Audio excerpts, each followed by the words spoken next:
नमस्कार, स्वागत है आपका। एक बार फिर हाजिर हूं मैं आपके समक्ष लेकर आपका पसंदीदा शो मेरा गांव मेरा देश है का यूपी एडिशन। हर विधानसभा को टटोलने की एक हमारी कोशिश जो कि अब तक तो सफल मालूम पड़ती है।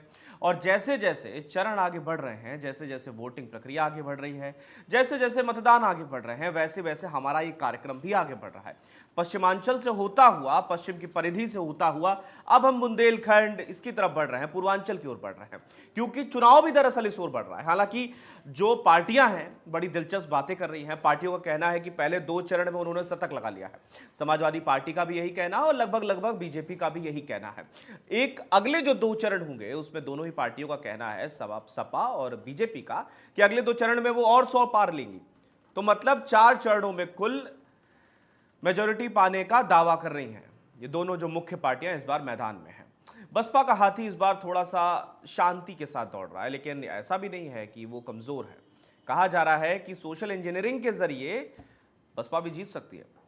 कांग्रेस का उतना नहीं दिखा जितना कांग्रेस खुद सोच रही है। ठीक ठाक है, लेकिन उतना ज्यादा नहीं है। बाकी आज जिस विधानसभा की हम बात करने जा रहे हैं वो है एक लाइन के साथ, उस विधानसभा को आप समझ जाएंगे। बहुत लड़ी मर्दानी थी वो, तो झांसी वाली रानी थी। जी हाँ, आज हम बात कर रहे हैं झांसी की।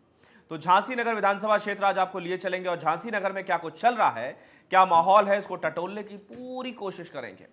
झांसी में 2012-2017 में विधायक रवि शर्मा रहे। 2017 में तो इतना वोट पड़ा कि बंपर वोट पड़ गया, छप्पर फाड़ वोट मिला है। इन्होंने बसपा के नेताजी को हराया था। बसपा से जो कैंडिडेट थे वो रनर अप रहे थे। लेकिन ये चीज महत्वपूर्ण है कि 2012 में रवि जीते और 2017 में रवि शर्मा जीते। और 2017 में इन्होंने बहुजन समाज पार्टी के सीताराम कुशवाहा को लगभग 55,000 से ज्यादा वोटों से हरा दिया था। इतना मार्जिन रखा था वोटों का। 48.68% वोट पड़े थे 2017 में। तो एक बार फिर जब 2022 सामने है तो क्या झांसी इस बार कुछ बदलता हुआ नजर आया? झांसी नगर अगर 2000 में जीते थे रवि शर्मा और 2017 में एक बार फिर जनता ने उन पर भरोसा जताया था, क्या अब वो एक बार फिर देखने को मिलेंगे उसी तरह से? क्या एक बार फिर जीत सकते हैं? क्या हैट्रिक लग सकती है? या फिर इस बार जनता मूड में नहीं है? तो क्या होगा?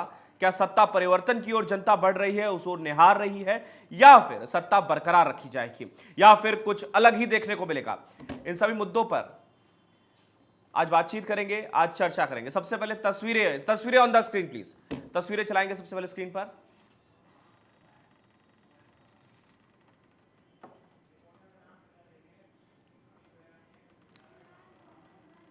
तो झांसी में क्या माहौल है इसको जानने और समझने की आज कोशिश कर रहे हैं। झांसी नगर का क्या हाल है इसको दिखाने की कोशिश कर रहे हैं।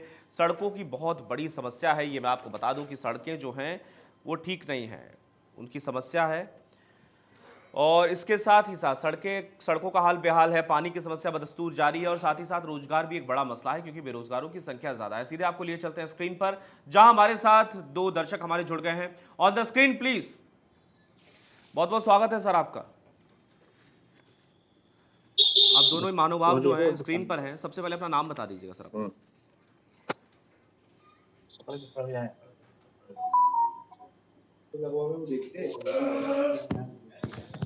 नाम बता दीजिएगा सर अपना। नमस्कार। नमस्कार, नाम बता दीजिएगा सर अपना। जी मेरा नाम प्रमेंद्र सिंह है। त्रिवेंद्र सिंह। अरे दूसरे वाले साहब दूसरी खिड़की में। सर आप स्क्रीन पर हैं, ऑन एयर हैं, नाम बता दीजिएगा अपना।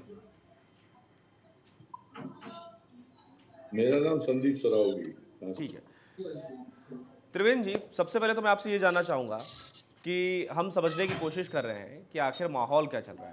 तो त्रिवेंद्र जी ये बताइए कि अभी ऊपरी क्या माहौल आप समझ पा रहे हैं, झांसी में क्या कुछ चल रहा है, इसको बताने की थोड़ी कोशिश करिएगा। दरअसल ये है कि झांसी में आप सबसे ज्यादा तो जो बड़ी बड़ी पार्टियों ने वादे कर रखे थे, दावे थे कि हमने पलायन रोका है, विकास किया है, अब वो वही चीज देख रहे हैं। आज मैं भी युवा हूं और युवाओं की बात करूंगा।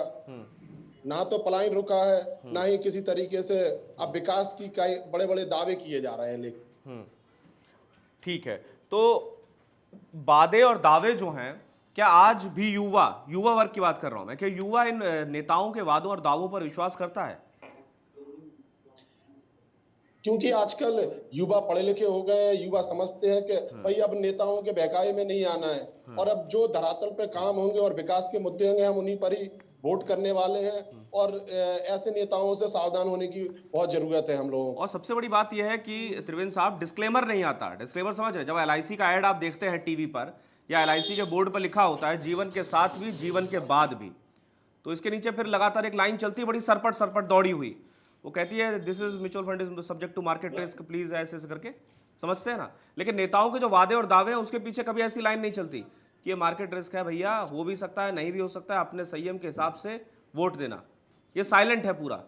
तो मुझे तो लगता है कि जब नेता मंच से भाषण देते हैं तो पीछे से बैकग्राउंड में ये भी लाइनें चलनी चाहिए कि भैया संयम के साथ वोट देना, ऐसा जरूरी नहीं है कि हो भी सकत और ना ही भी हो सकत।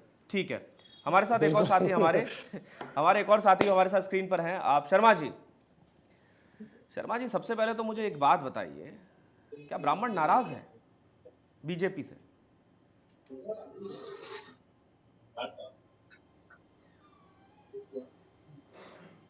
शर्मा जी, आप ही से सवाल कर रहा हूं, क्या ब्राह्मण नाराज है बीजेपी से?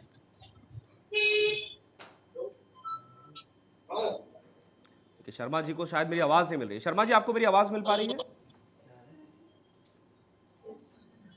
ठीक है, शर्मा जी को शायद मेरी आवाज नहीं मिल रही है। त्रिवेंद्र साहब, आप ही बता दीजिए जी, क्या शर्मा जी नाराज हो सकते हैं बीजेपी से? क्या लगता है आपको? ऐसा है कि बीजेपी से नाराज होने वाली बात नहीं है, क्योंकि बीजेपी तो निरंतर हिंदुत्व की बात कर रही है। बात खाली ब्राह्मण की ही नहीं है, वो तो हमेशा हिंदुत्व की बात कर रही है। हिंदुत्व के मुद्दे पे ही चुनाव लड़ने का भी काफी प्रयास किया गया है। जैसे कि आपने तो अभी जानकारी में हो गई कि अभी परसों जो है योगी आदित्यनाथ जी ने यहाँ पर आकर एक दौरा किया, रोड शो किया है। उस समय तो ऐसा कुछ नजर नहीं आया। लेकिन रही बात ब्राह्मण की, तो ब्राह्मण के ऑलरेडी यहाँ पर दो प्रत्याशी हैं, एक जो रवि शर्मा है, दूसरे राहुल रिछारी जो कांग्रेस से है। अगर ब्राह्मण में आप इसको देखा जाए तो कहीं ना कहीं ये दिखेगा, ब्राह्मण बटा हुआ दिखेगा। ठीक है, ब्राह्मण बटा हुआ दिखेगा। लेकिन एक बात बताइए, आपने कहा कि बीजेपी तो हिंदुत्व की बात करती है, लेकिन ये चीज़ और देखने वाली अहम होगी कि ठीक है, हिंदुत्व का मसला ठीक है, लेकिन जो सबसे निचले तबके के लोग हैं, अगर वो रोटी के साथ उन्हें सब्जी नहीं ला पा रहे हैं, वो इतना उनके पास पैसा नहीं है कि वो सब्जी की व्यवस्था कर सकें और सरसों का तेल ला सकें, ठीक है, तो एक बात बताइए, क्या वो रोटी के साथ सब्जी की जगह हिंदुत्व लगा के कोरा खा लेंगे? मैं वही तो बात बोल रहा था आपसे कि विकास की बात हो रही है, बड़े बड़े दावे हो रहे हैं, लेकिन विकास नहीं दिख रहा है। भाई आज कोरोना काल से निरंतर युवा बेरोजगार हैं, नौकरियां नहीं मिल रही हैं, इस समय व्यापार बिल्कुल ठप है, व्यापार चल नहीं रहे हैं। अच्छा, एक बात बताता हूँ आपको, एक बात बताता हूँ साहब आपको। आपने कहा कि विकास नहीं दिख रहा है। जब भी चुनाव हुए हैं, और मैं तो ये कहता हूं कि उससे पहले की मुझे नहीं पता, लेकिन पाषाण काल से लेकर आज तक और आगे अनंत काल तक विकास कभी नजर नहीं आएगा। विकास जो है वो स्वयं ब्रह्मा है। विकास जो है वो स्वयं ब्रह्मा है, वो कभी नहीं दिखेंगे। 2007 में भी यही बातें कर रहे थे कि भैया सड़क कहां है, बिजली कहां है, पानी कहां है, बेरोजगारी बहुत है, दलित वंचित शोषित सब परेशान है। 2012 में भी यही था, 2017 में भी यही था, 2022 में भी यही था, और मैं बता रहा हूं आपको 2027 में भी यही रह जाएगा। इन मुद्दों को कभी कोई कर ही नहीं सकता पूरा, कभी नहीं कर सकता। विकास कभी दिखेगा ही नहीं। अब आप बताइए, अब आपके पास है मोटरसाइकिल, अब लेनी है गाड़ी, अब पहले ली अल्टो गाड़ी, विकास दिखा आपको? नहीं दिखेगा, क्योंकि आपको अल्टो के बाद लेनी है एक्सयूवी। अब एक्सयूवी आपने ले ली, विकास दिखेगा? नहीं दिखेगा आपको, क्योंकि आपको लेनी है अब रेंज रोवर। अब रेंज रोवर ले ली, विकास दिखेगा? नहीं दिखेगा। अब आपको चाहिए प्राइवेट जेट, तो विकास तो पूरा हो ही नहीं सकता, और ये हो ही नहीं रहा है। लेकिन क्या है कि अगर एक गरीब की थाली में खाना रात का जा रहा है तो इसको विकास के नाम पर आंक ले, क्योंकि विकास का जो पैकेट है, दरअसल उस पैकेट में है क्या? उस पैकेट में है बिजली, पानी, सड़क, स्वास्थ्य सुविधाएं, शिक्षा व्यवस्था। इनमें कितना ही सुधार करेंगे और कहां तक हो सकेगा? तो इस चीज को समझना बहुत दरअसल जरूरी है हम लोगों का। और साथ ही साथ, अब शर्मा जी आपको मेरी आवाज आ रही है? शर्मा जी आपको मेरी आवाज मिल रही है? चलिए इसको थोड़ा टेस्ट कराएंगे कि शर्मा जी को आवाज मेरी क्यों नहीं मिल रही है। बात बाकी त्रिवेंद्र साहब को स्क्रीन पर लीजिएगा जरा।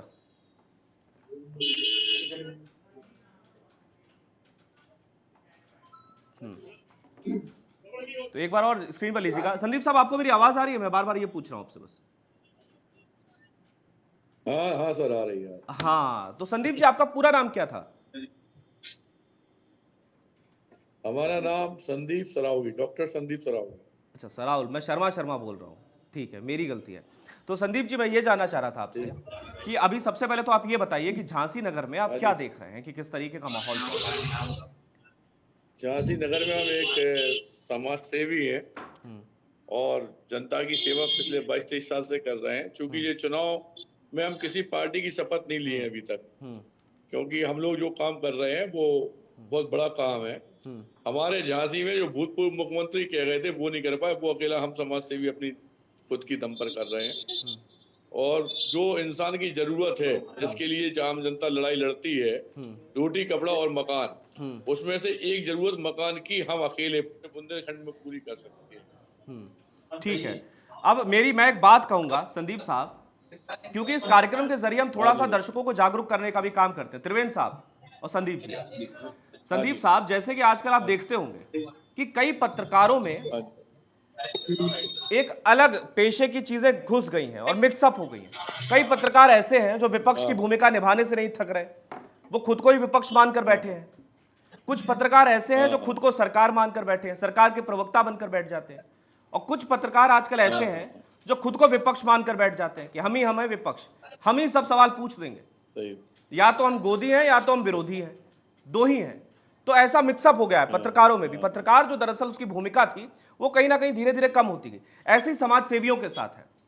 समाज सेवी पहले थे, आज भी हैं, ऐसा नहीं है, क्योंकि अच्छे पत्रकार आज भी हैं। ऐसे ही समाज सेवी आज भी हैं, लेकिन समाज सेवियों में कौन घुल गया है? समाज सेवियों में दरअसल नेता वाला तड़का लग गया है। आजकल बड़े बड़े नेता 10-10 फॉर्च्यूनर्स हैं और कम से कम 50-60 चेला चिंटू, राइफल बंदूक सब, इस हाथ में 10 अंगूठी, इस हाथ में 10 अंगूठी, एक उंगली में 2-2 अंगूठी, और गले में ये सोने की मोटी चेन जिससे गांव में बैल बांधी जाती है वो, और इतनी सोने की मोटी चेन वेन पहन के 10 गाड़ियां, 50-60 चेला चिंटू, और बोलते हैं भाई हम समाज सेवी हैं। अब मुझे ये नहीं समझ में आ रहा आज तक संदीप जी, ये कौन सी समाज सेवा है और ये कैसे होती है, कैसे की जाती है, और इसकी नौकरी कहाँ है, सीवी कहाँ भेजना है? तो ये समाज सेवा तो मुझे भी करनी है जिसमें इतना ज्यादा मेवा है। अरे सर, ऐसा है कि हमारे यहाँ जब कोरोना काल में झांसी में स्थिति बहुत खराब थी, तो सबसे पहला ऑक्सीजन प्लांट हम खुद स्वयं लगा रहे थे। हाँ। उसके बाद जब हमने देखा कि झांसी में कई परिवारों के पास उनका अंतिम संस्कार, जब आदमी की डेथ हुई, उनके लिए पेमेंट नहीं था उस समय, तो उसके समय हम लोगों ने 101 बहनों को 5 करोड़ 5 लाख रुपए का इंश्योरेंस दिए थे झांसी में। और अब की बार अभी चुनाव होने के बाद 1100 बहनों को 55 करोड़ का इंश्योरेंस हम लोग खुद स्वयं अपनी तरफ से दे रहे हैं, बिना किसी सरकारी सहायता के, बिना किसी लोगों की सहायता से। और एक और चीज है और जी, कहिए हाँ संदीप जी, रखिए संदीप जी, बात रखिए अपनी बात। हाँ जी, हाँ जी। तो जो काम हम लोग कर रहे हैं समाज सेवा के रूप में, वो शायद आपको पूरे उत्तर प्रदेश में कहीं नहीं मिलेगा। अभी हम लोग जो पत्रकारों की बात आप कर रहे हैं, बिना किसी भेदभाव के 450-500 पत्रकार करीब है, छोटे बड़े मिला के हमारे यहाँ झांसी में।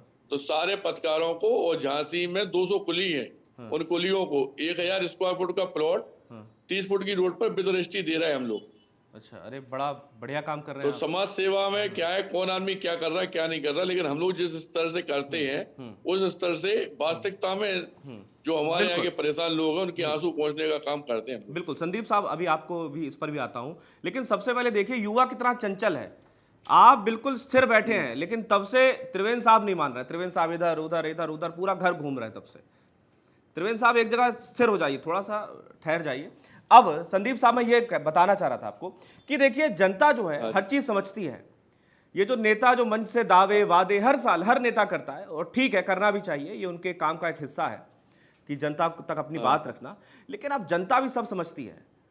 ऐसे ऐसे वीडियो आ रहे हैं अब तो संदीप साहब कि अखिलेश यादव की रैली चल रही है और धीरे से पास आके वीडियो में बोल दिए अरे हम तो भाजपा के हैं भैया, और भाजपा की रैली चल रही है तो उसमें अखिलेश यादव जिंदाबाद। तो सब मिले हुए हैं। और ऐसे ही मैं बता रहा हूं कि अगर नियत साफ है, जैसे कि अभी आपने कहा कि मैंने ये काम किए, अगर नियत साफ है, आप बिल्कुल साफ नियत से अगर जनता की सेवा कर रहे हैं, तो मैंने ये भी देखा है, आपको भी पता होगा, एक जगह की बात है, जगह याद नहीं आ रही, वहां पर एक व्यक्ति कह रहा है कि मुझे चुनाव नहीं लड़ना, और जनता उसको घर से उठा लेगी कि चलो नहीं, नामांकन भरो चल के, तुम चुनाव लड़ोगे, हमें तुम्हें जितवाना है।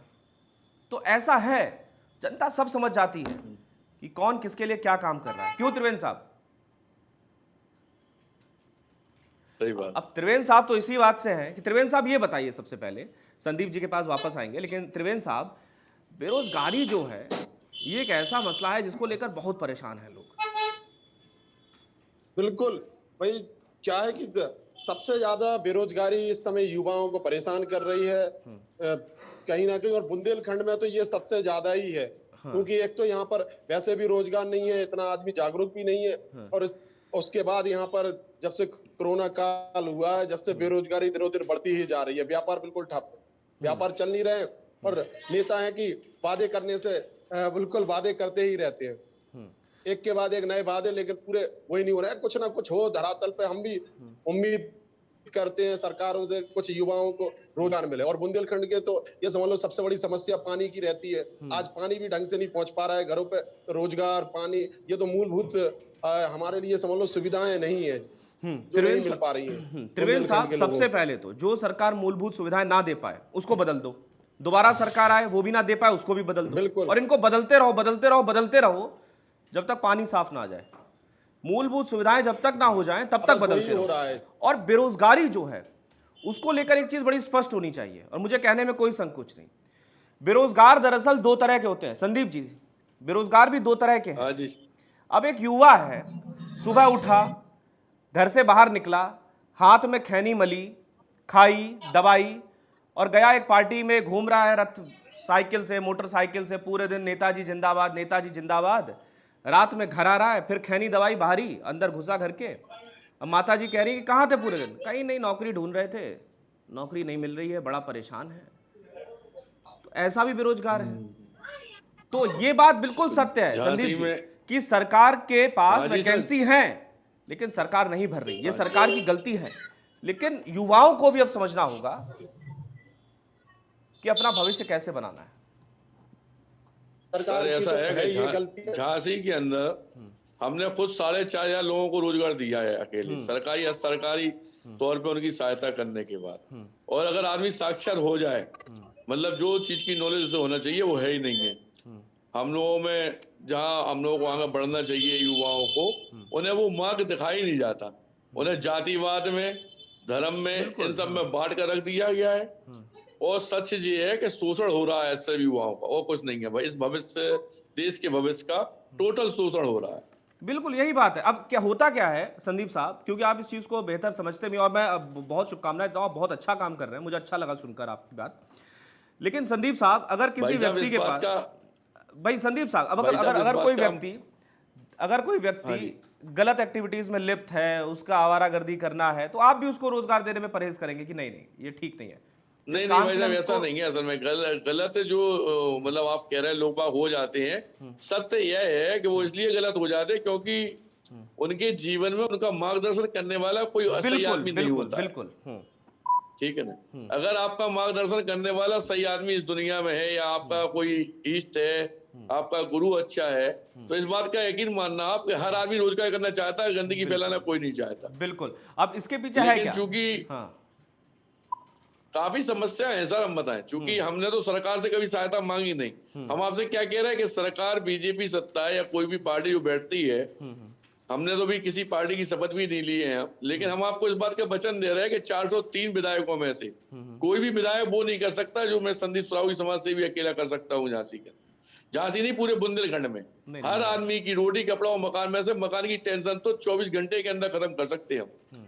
क्योंकि आप ये सोचो ना कि पूरे अपने उत्तर देश में 19,700 कुली हैं सर, उत्तर प्रदेश में 4,000 के आसपास, और झांसी में 200 कुलियों को आज तक किसी ने कुछ नहीं दिया। उनको प्लॉट, रहने की व्यवस्थाएं सब अर्जित मैं अकेला करा रहा हूँ बिना सरकारी सहायता की। ऐसे ही जो बहनों को 55 करोड़ का इंश्योरेंस दे रहा हूँ, उसमें भी कोई किसी से कोई सहायता नहीं ले रहा हूँ। और मैं ताज जिंदगी सेवा करने के लिए अभी मैं प्रेजेंट टाइम पे हमारे जो झांसी में मेन इलाइट चौराहे पे ऑफिस डाल रहा हूँ।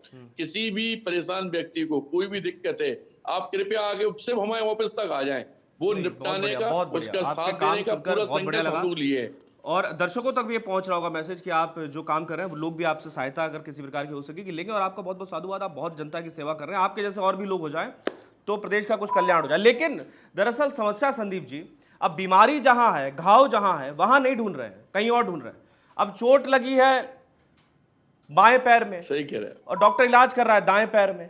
समस्या कहां है? बेरोजगारी। आपने जैसे कि कहा कि मार्गदर्शन करने वाला कोई नहीं है। शिक्षा व्यवस्था में सुधार, और बहुत ज्यादा सुधार उत्तर प्रदेश में करने की आवश्यकता है, पहली चीज। दूसरी चीज, उत्तर प्रदेश और गुजरात बहुत अंतर है। अंतर कहां है कि उत्तर प्रदेश में आज तक रिवॉल्यूशन नहीं आया, इंडस्ट्रियलाइजेशन आज तक हुआ ही नहीं यहां पर, और ना कभी कोई सोच रहा है इस चीज को लेकर। तो ये चीजें करना बहुत जरूरी है, वरना तो ये चलता ही रहेगा, जात पात, जाति धर्म। एक चीज और बता देता हूं, एक चीज और कहता चलता हूं संदीप से, कि जाति के लिए ना मैं हमेशा एक बात कहता हूं संदीप जी, अगर आप मेरी बात से इत्तेफाक रखें तो बताइएगा। जात सिर्फ दो हैं, एक है आम लोग और एक है अरिस्टोक्रेसी, और ये दोनों कभी मिल ही नहीं सकती। आम लोग हम सब हैं, हम लोग आपस में मिलकर, जैसे आप सेवा कर रहे हैं लोगों की, ऐसे आप सभी सब चल रहा है। लेकिन जो अरिस्टोक्रेसी है वो अलग है। अब अखिलेश यादव और योगी आदित्यनाथ अगर पीठ पीछे मिलते होंगे कमरों में तो वो हाथ ही मिलाते होंगे, और वहीं अगर अलीगंज में सपा कार्यकर्ता और बीजेपी कार्यकर्ता मिल गया तो सर फोड़ देगा एक दूसरे का।